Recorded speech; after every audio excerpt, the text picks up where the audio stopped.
Le grand journal de Télésignal.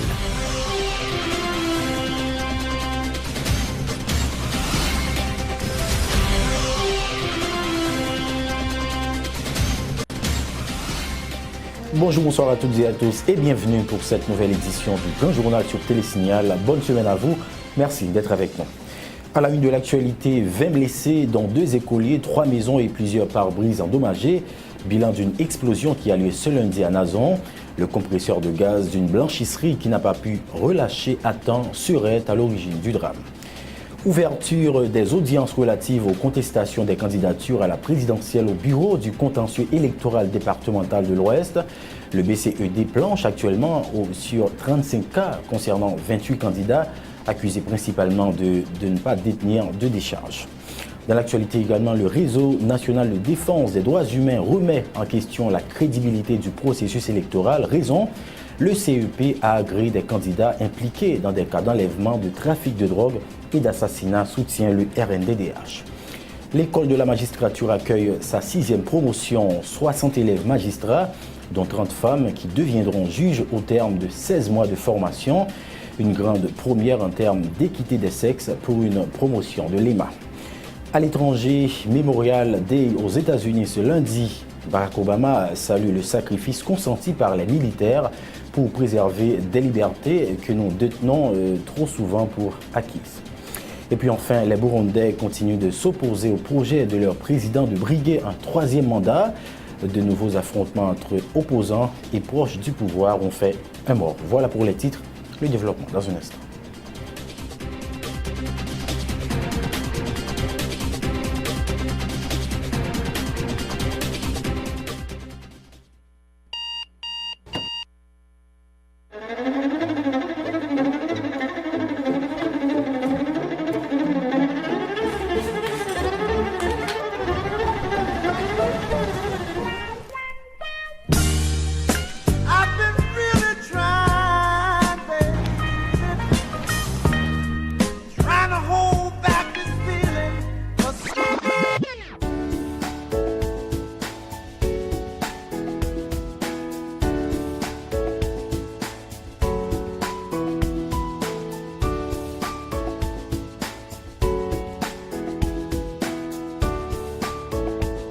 Démaquillant, lotion après rasage et lotion rafraîchissante.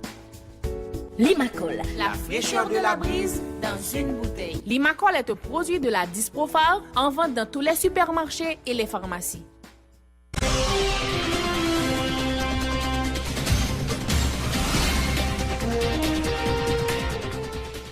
Merci de votre fidélité. Le développement du journal.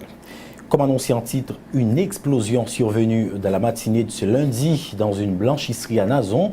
À l'entrée de Silvio Cator a fait au moins une vingtaine de blessés, dont 8 graves, et endommagé plusieurs maisons et pare-brises.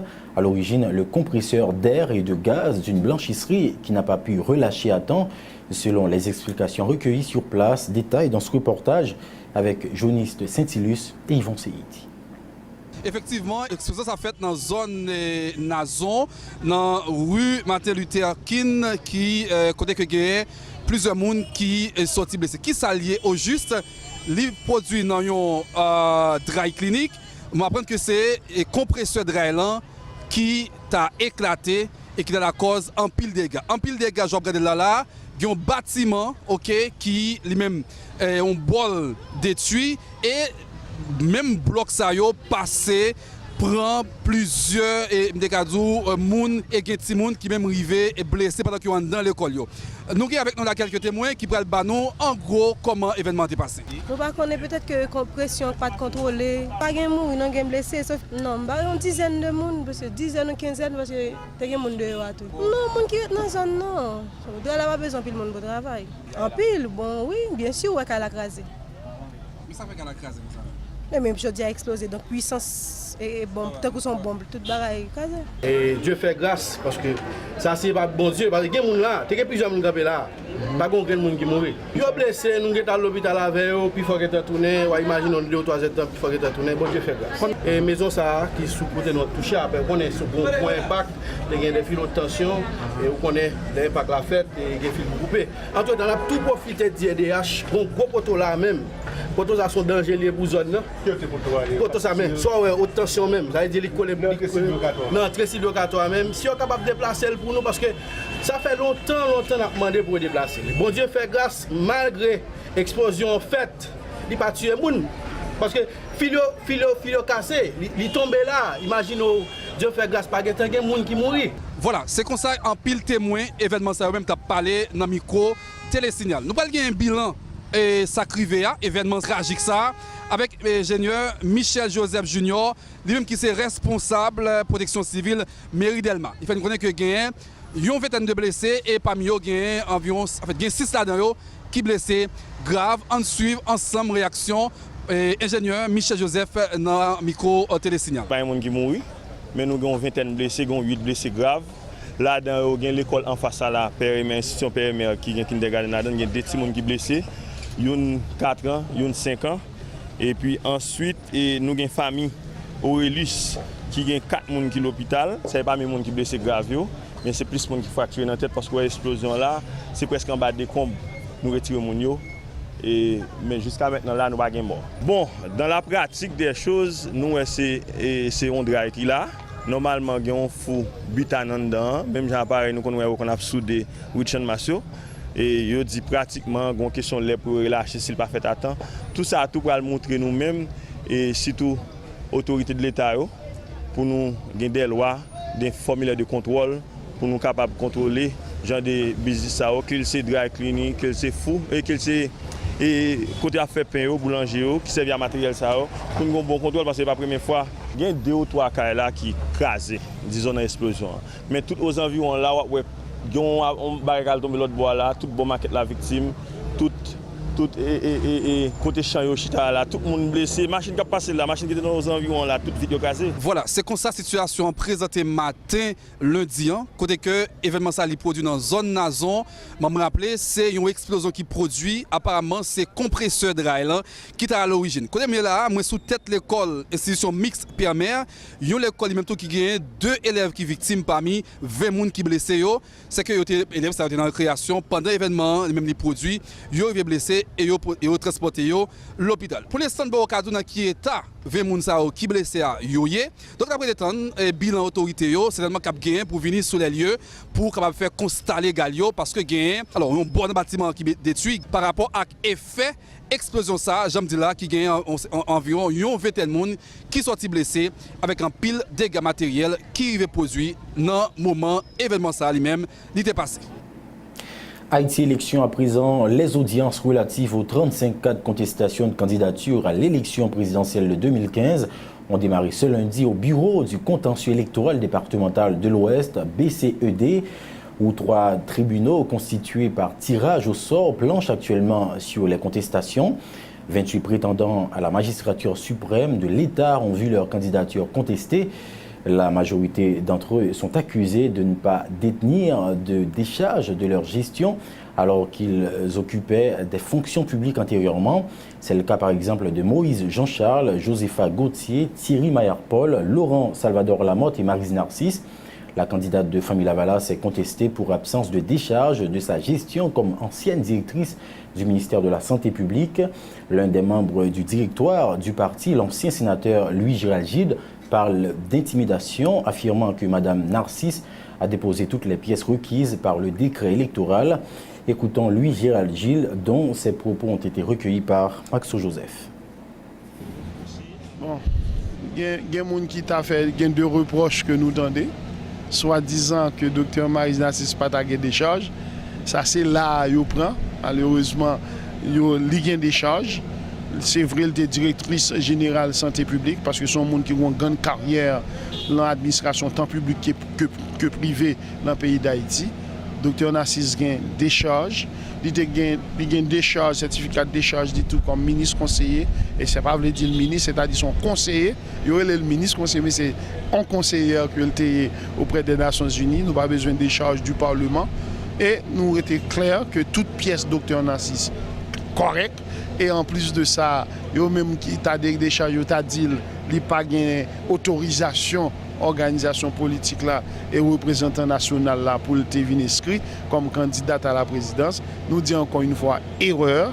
Il y a une pièce qui est habilitée, dûment signée par le représentant national, Dr Jean-Bertrand Aristide, pour nous représenter nous-mêmes peuple haïtien, nous-mêmes famille Lavalas, nous-mêmes tout qui parlent Lavalas mais qui comprennent aujourd'hui nous besoin de femmes comme ça qui ont confiance toute frange importante dans la société haïtienne là, même parce que le est arrivé et nous-mêmes famille Lavalas nous allons mettre élu une première femme qui va être élue démocratiquement, lavalasement, constitutionnellement dans tête de l'État.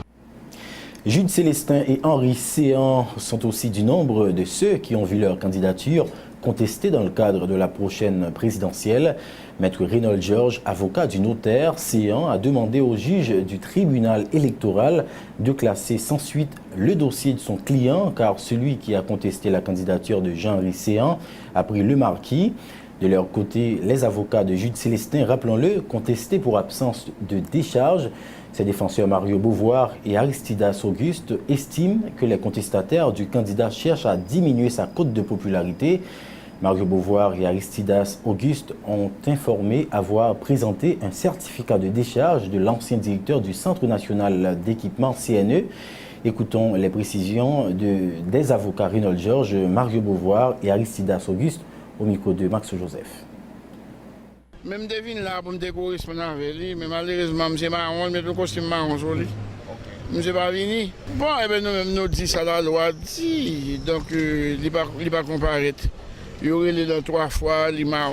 Par contre, si peut-être qu'il connaît, je venir là tout. Donc, normalement, des tribunaux là, pour classer l'affaire sans suite, ça veut dire que pas considérer ça, monsieur, faire comme rien du tout. Vous comprenez, parce que si c'est lui qui font accusation, il est fait pour venir avec des pièces en main pour venir soutenir l'accusation. Donc, son bagage a été fait prémédité, pensant que c'est un tabra les craponner ou bien baronner. Donc, nous réglons ça au moins dans la forme que la loi prévoit. Est-ce que tu as moi notaire séance son tracteur après les cailles? Hein? Notaire, c'est au par contre qui voit le notaire, mais c'est très bien. Pour qui mec pas comprendre. Un notaire, c'est un officier ministériel que la loi a désigné, qui pour conseiller de déclaration de gens qui font affaire. Ou tu bail corps, ou pas de bail, ou tu dis tant corps, et vous venez. Ou elle direct là. C'est un peu comme président, il pas comme premier ministre. Si après proché, non là, mot te crasé. Bon, oui, c'est premier ministre. Il a dit président, même président Matéli. Bon, oui, il a une responsabilité. Il a dit Thierry Marapol, il a crasé pour son ministre, oui. Mais c'est son citoyen privé, même avant. Donc, il a fait craser Kaïboun pour le daï. Il a crasé Kaïboun. Code pénal là, bien dur, c'est l'article 358, ça pour ta fête. Donc, les gens qui font ça, c'est. Je ne sais pas, ils sont malades. Chimé, les gens qui font pareil, tête en bas. Monsieur Jude Célestin, candidat à la présidence, il n'a pas gagné aucun problème à ce que, au thème du décret loi, et en son article 105, qui clairement dit n'importe qui est capable de contester un candidat, mais le fait, faudrait-il bien que vous-même vous gagnez des preuves. Le tribunal l'a tranché en faveur de nous et M. Jude Célestin, candidat à la présidence, et ça c'était une manœuvre dilatoire qui t'a cherché faire pour être capable de réduire la popularité. Bien au contraire, ça fait que agrandir la popularité de M. Jude Célestin. Donc nous gagnons un certificat de décharge, non seulement pour le temps que nous avons passé comme directeur général de 1998 à février 2002, et nous porter preuve également par le tribunal là que de septembre 2008 à juillet 2010, eh bien, nous gagnons un certificat de décharge qui montre que nous avons une gestion saine. L'ex-sénateur Moïse Jean-Charles, candidat à la présidence sous la bannière de Petite Dessalines, contesté pour absence de décharge, d'y déceler dans la démarche de ces contestataires des manœuvres de la communauté internationale visant à l'écarter de la course de l'élection présidentielle. Il invite le CEP à ne pas prêter le flanc à ce jeu. Moïse Jean-Charles confie que plusieurs pays donateurs pour la réalisation des prochaines joutes en Haïti menacent de geler les fonds promis au cas où l'institution électorale retiendrait sa candidature. L'ex-parlementaire candidat appelle ses contestataires à surseoir à leur démarche. Les propos de Moïse Jean-Charles au micro de Max Joseph. Nous avons déjà connu l'attaque que nous avons pris dans le processus là, c'est pendant ces payants. Nous avons commencé depuis dans le bed là. Nous voulons parler de contestation à faire contre nous. Sous base, nous n'avons pas de décharge. Et bien, ce n'est pas le monde qui semble nous qui pose action qui des deux bagages ça effectivement. Nous venons le matin pour nous dénoncer l'attitude de la communauté internationale là, qui prend décision qui dit seuls gens pour être capables de financer le processus électoral là, c'est si on écarté nous-mêmes, moi Jean-Charles, dans la course électorale là. Je dis, les gens qui a contesté nous demandons de retirer quoi dans bagay ça, que le président Matéli ou bien Laurent Lamotte ou bien l'ambassade, yo même yo paraît tout quoi yo, viennent contester nous, pas voyer moun. Je dis, nous ne pouvons pas arrêter bois croisé face à une telle situation pour ne pas prendre la parole pour nous dénoncer une telle attitude. Là, nous avons un série de candidats. Ils ont fait à l'inscrit dans le processus électoral là. Ce n'est pas par hasard. Ils connaissent bien papa dans la course là. Mais ils ont besoin de nous tous dans l'eau. Ils ont l'eau qui est Moïse là-dedans. Ils ont l'eau qui est l'autre candidat qui proche soit communauté internationale là, ou bien par la nationale.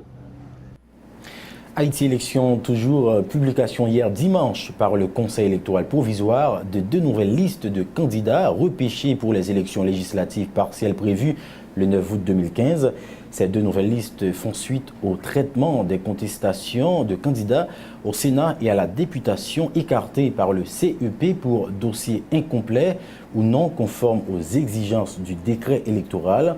La première liste fait état de 47 candidats au Sénat non agréés et qui sont maintenant habilités à participer aux prochaines législatives, ce qui donne un total de 233 candidats au Sénat.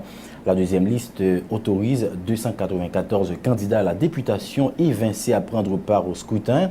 Après repêchage, la liste des candidats au Sénat dans tous les départements du pays est passée à 233, tandis que celle des candidats à la députation passe à 1615, a indiqué le porte-parole du CEP, Franz Bernardin, au micro d'Yvon Seyiti. Pour cas sénateur, nous gagnons sénateur, si nous avons des détails précis sur le cas sénateur, nous sommes capables de voir que nous avons 186 inscrits, nous avons 186. 47 en plus, ça fait 233 qui admettent qu'ils sont capables de participer au sénatorial. Nous dit que nous avons 186 dans la liste qui était publiée. Et compte tenu de ça que nous-mêmes, nous avons les recours gracieux, 47 en plus, ça fait 233. Pour députés eux-mêmes, par rapport à une nouvelle parle d'inscrits particulièrement, nous avons 1321. Et recours gracieux permet au repêchage de 294. Il y a 1615. Si nous reprendre rapidement pour 186 qui étaient avant pour le Sénat, nous avons 47 qui repêchés, nous avons 233. Et en ce qui concerne maintenant les gens qui inscrits pour la députation, c'était 1321 dans la liste qui était publiée. Et puis, le recours gracieux permet que nous ajoutions 294 en plus, qui viennent 1115. Ce qui donne en total pour les législatives 1848 candidats. Donc nous reprenons chiffre ça, c'est 1848 candidats pour législatives. Nous allons parler de sénatoriales et puis pour députés et sénateurs. En ce qui concerne l'inscription de candidats aux élections municipales et locales, le CEP a déjà enregistré 2344 inscrits pour les différentes municipalités du pays, 4224 au CASEC, et 3 929 aux ASEC et 1210 pour le poste de délégué de ville, soit un total de 11 709 inscrits, a précisé le porte-parole du CEP, Franz Bernardin. Nous l'avions annoncé en titre, le directeur exécutif du Réseau national de défense des droits humains, Pierre Espérance, dit douter de la crédibilité du processus électoral, mettant en avant le fait par le CEP d'accepter la candidature de plusieurs aspirants sénateurs et députés, je cite, impliqués dans des activités illégales telles assassinat, trafic de drogue, kidnapping. Le responsable des droits humains plaide en faveur de la réalisation des élections législatives et présidentielles en octobre prochain, au lieu d'août comme prévu. M. Espérance se prononce contre la tenue du scrutin en 3 temps, arguant que les retards enregistrés dans le cadre du déroulement du processus électoral ne permettent pas au CEP de respecter les échéances du calendrier électoral. Les précisions de Pierre Espérance au micro de Wesley, Antoine et Yvon Seyid. Jeudi, à CEP a fini avec l'IS pour législative. Nous constatons que CEP n'a pas fait rien sur question casier judiciaire avec certificat de police. Côté que gon ban à paquet de candidats, non paquet de départements dans le pays qui gain implication dans la question de trafic de drogue, kidnapping et crime de sang, CEP a accepté quand même. Ouais, Jean CEP a fait là, sont la famille avec Renel de Récif qui c'est des bandits qui proches tête calée, ils étaient candidats dans l'élection, ça c'est pas d'avoir gré. Ça veut dire qu'il n'y a pas aucune moralité dans la question du processus électoral. Et ça, c'est un bagage inacceptable. Là, nous parlons de réanalyser le calendrier électoral là, pour penser sérieusement à organiser le premier tour présidentiel et législatif en octobre. C'est par rapport avec le temps qui gagne devant CEPA. Regardez, ouais que c'est en retard. Il est en retard avec liste officielle et candidat pour législative. Législative, il fini mais présidentiel il prend un petit temps. Et puis, il y a un paquet de planification qui vous faites parce qu'on connaît pas un appareil électoral permanent et chaque fois qu'il y a une élection, c'est de ça pour mettre une machine électorale sous pied. Donc, nous dit au lieu que CEP organiser l'élection pour éviter, c'est plus bon que c'est mieux qu'on prend temps pour organiser l'élection pour éviter une crise post-électorale. Soulignant que le Conseil électoral, le conseiller spécial du département d'État américain pour Haïti, Thomas Adams, juge lui aussi opportun de modifier le calendrier relatif aux élections législatives, municipales, locales et présidentielles annoncées, prévues entre août et décembre prochain en Haïti. Un changement qui verrait 2 tours au lieu de 3, comme prévu par le Conseil électoral provisoire et qui, selon Thomas Adams, permettrait d'économiser environ 30 millions de dollars américains et donnerait au CEP un peu plus de temps pour préparer les opérations électorales. Se confiant à un groupe de journalistes haïtiens en voyage actuellement à Washington, Thomas Adams s'est déclaré toutefois convaincu que les élections auront lieu coûte que coûte cette année et a rappelé que son pays contribue financièrement à la réussite du processus. Autre nouvelle, une nouvelle promotion d'élèves magistrats est entrée officiellement ce lundi à l'école de la magistrature.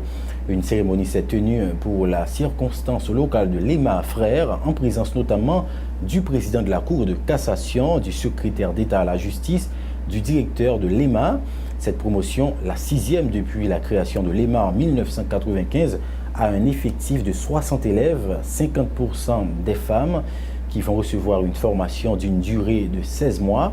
Dans son intervention, le directeur de l'école de la magistrature, Kessner Termesi, se réjouit que l'institution accueille pour la première fois autant de femmes. Il invite les 60 élèves de la promotion à se mettre au travail, affirmant que la formation va permettre aux bénéficiaires de participer valablement dans la politique judiciaire de l'État et rendre la justice avec équité. Kessner Termesi au micro de Samus David François. Élèves magistrats, vous étiez hier parmi les candidats des 5 juridictions d'appel du pays qui rêvaient d'être à l'EMA. Après les concours d'admissibilité et d'admission, vous voici prêts à apprendre le métier. Vous aurez à recevoir tout le savoir nécessaire pour devenir des magistrats capables de participer dans la politique judiciaire de l'État et rendre la justice avec équité. Par mon organe, je vous souhaite le courage et vous exhorte à vous mettre au travail. Bannissez l'absentéisme dans votre agenda. Préparez vos devoirs. Évitez les conflits avec vos camarades de promotion. Montrez-vous respectueux des règlements internes de l'institution. Ce sont là quelques conseils que je tiens à vous prodiguer. De son côté, le président de la Cour de cassation, également président du CSPJ, maître Jules Cantave, conseille aux élèves de la 6e promotion de l'école de la magistrature de faire preuve de grandeur d'âme. Il émet le vœu qu'avec la formation de ces 60 élèves magistrats, le système judiciaire haïtien sera doté de magistrats plus compétents, permettant aux Haïtiens de bénéficier des services d'une justice impartiale et équitable. Jules Cantave. Il faut se rappeler, mesdames et messieurs, que ces élèves magistrats auront dans peu de temps à œuvrer dans des fonctions de juge ou de ministère public. Aussi, profitons-nous pour les conseiller et les encourager dès leur entrée en salle de formation à faire preuve de grandeur d'âme en se mettant tout à fait disponible et disposé, car ce sera aussi un espace d'échange entre tous. Nous espérons, futurs magistrats, qu'à votre sortie de cette série de formations, nos tribunaux et cours vont être dotés de magistrats plus capables, plus compétents et plus aptes à aider nos concitoyens à bénéficier des services d'une justice saine, équitable et impartiale. Pour sa part, le secrétaire d'État à la justice, maître Jacques Néoxylus, qui a représenté le ministre de la Justice, dont la présence à cette cérémonie a été annoncée, mais qui pourtant s'est fait briller par son absence.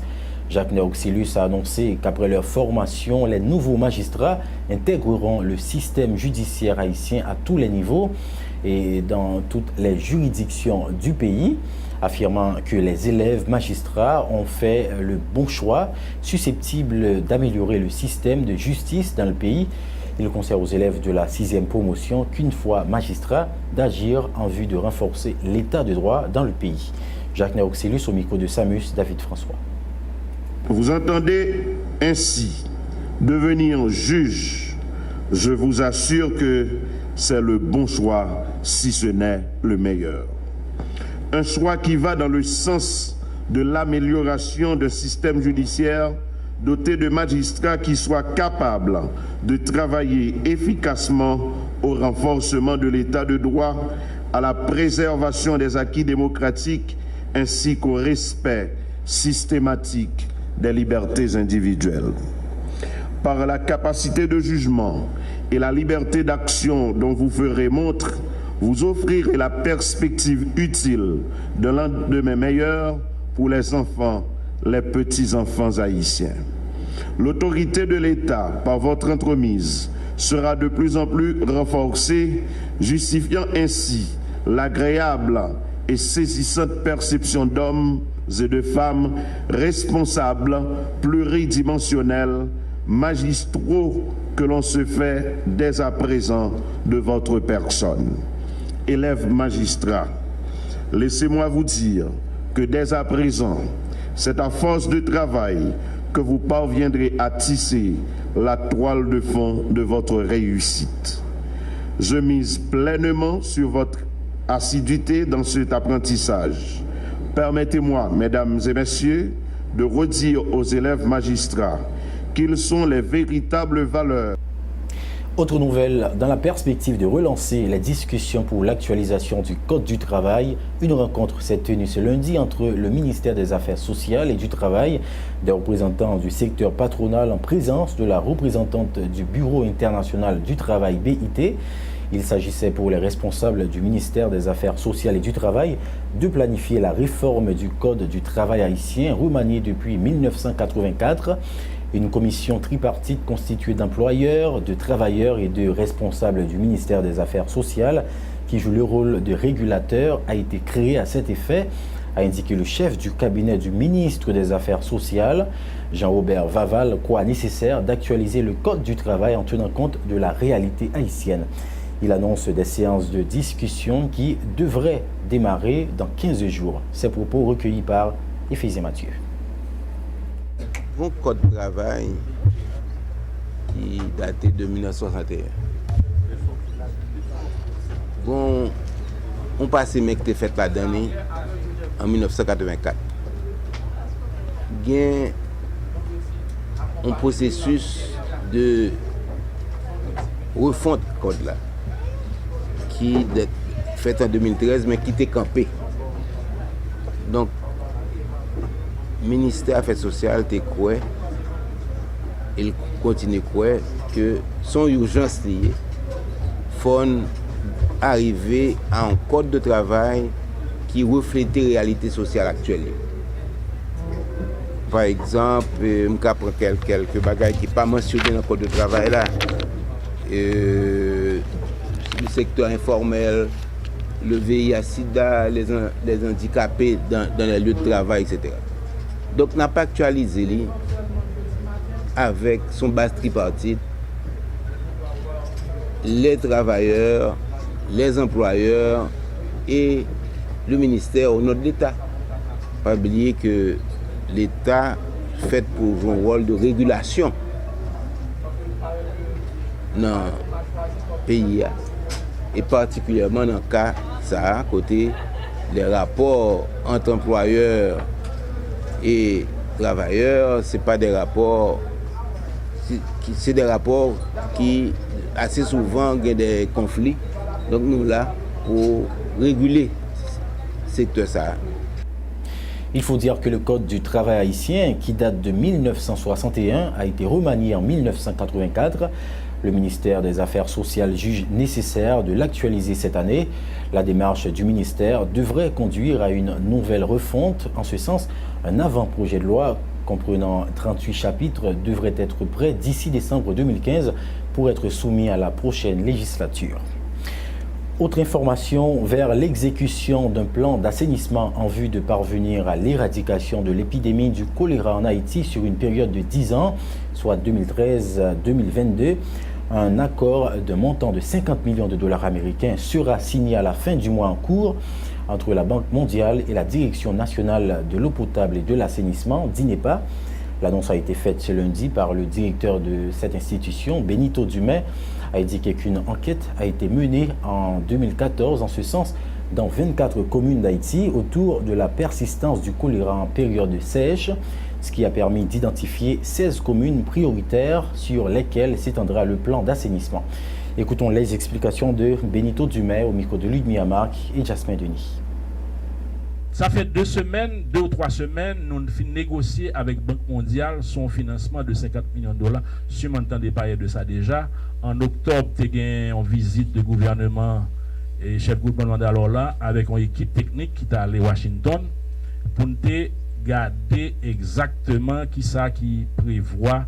Et là, tu es rentré dans la logique question assainissement. Parce que, comme dit nous, il y a un plan de élimination assainissement qui élaboré, qui couvre côté de l'idéal qui s'allie dans l'espace de 10 ans, il faut arriver à éradiquer question choléra. Son plan 2013-2022. Dans le cadre de plan ça, nous allons signer un premier accord avec Banque mondiale et qui est supposé signer dans la fin mois mai là. Et c'est un accord qui est de l'ordre de 50 millions de dollars. Et dans le cadre du plan éradication choléra, gagné et une enquête qui était menée en cours de l'année 2014 qui identifiait pour nous dans la période sèche nous avons des persistances de maladies choléra. Donc, sous base ça, il a défini des priorités et qu'on 54 communes que tu as une persistance là-dedans. Dans 54 communes, ça, ils ont identifié les 16 communes, les communes les plus prioritaires, c'est Dakadili, et investissement 50 millions de dollars, ça, l'IPRAL fait des actions dans 16 communes prioritaires, ça.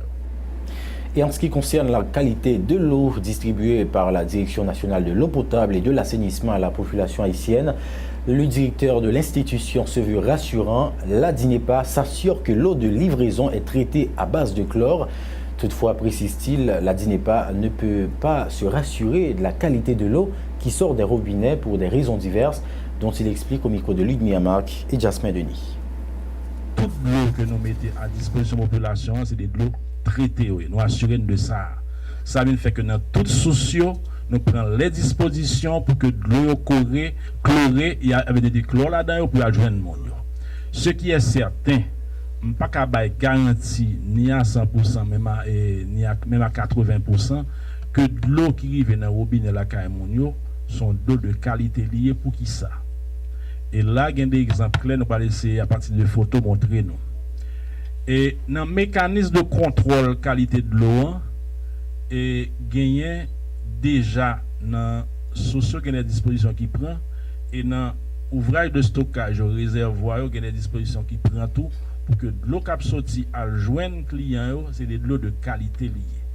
Et c'est ça que fait nous parler de tests et nous assurer que même dans le milieu rural plus reculé et là dans cas ça on pensait que il n'est pas fait une innovation que ça les hypochlore 24 si on que il n'est pas innové dans ce sens ça pour nous sûr que quel que soit sous point sous n'importe dans pays que nous bail de l'eau sont d'eau de qualité.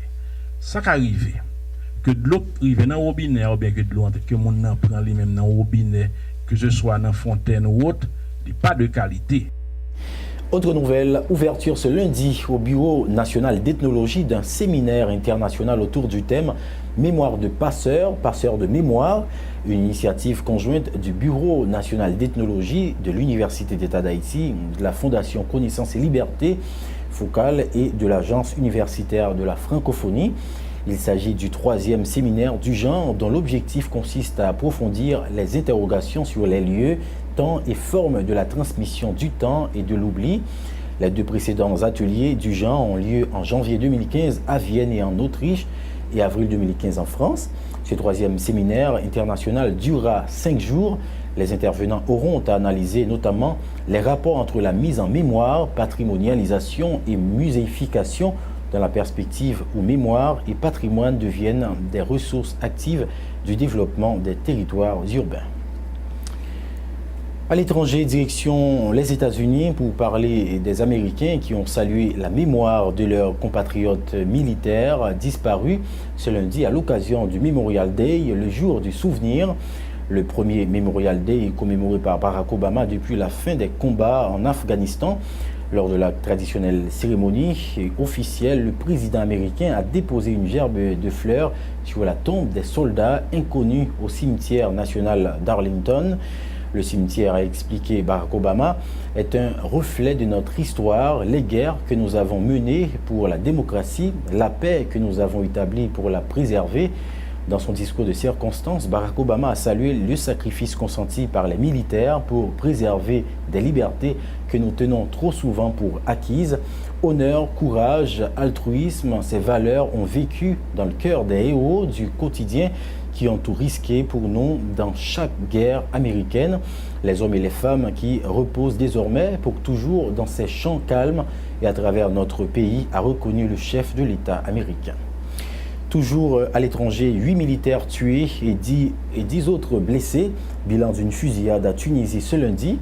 Un caporal tunisien a tué 7 camarades avant de s'abattre lui-même dans une caserne de Tunis, selon le porte-parole de l'armée tunisienne.